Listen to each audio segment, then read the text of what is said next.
Greater Hyderabad municipal corporation के हदूद में बस्ती दवाखानों को लोगों का ज़बरदस्त रद्द-ए-अमल मिलने के साथ हुकूमत ने रियासत भर के म्यूनिसिपलिटियों में 288 नए बस्ती दवाखाने कायम करने का फैसला किया है।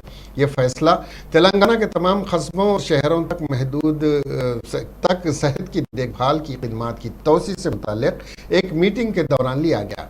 वज़रा के टी रामाराव हरीश राव ने तेलंगाना के डॉक्टर मरी चन्ना Reddy human resource development institute में मुनक़िदा मीटिंग में शिरकत की। हुकूमत 2 जून 2022 तक 2 मरहलों में बस्ती दवाखाने कायम करने के तशख़ीसी इक़दाम पर गौर कर रही है और मुफ्त दवाएं और मुख्तलिफ तशख़ीसी टेस्ट कराएंगे। 60 टेस्ट कराए जाएंगे जहां मरीजों के नमूने मुतल्लिक़ा बस्ती दवाखाने जमा किए जाएंगे और प्रोसेसिंग के लिए करीबी सेंट्रलाइज्ड तशख़ीसी मरकज़ में भेजा जाएगा। टेस्ट के नतीजे उसी दिन की शाम तक मिल जाएंगे।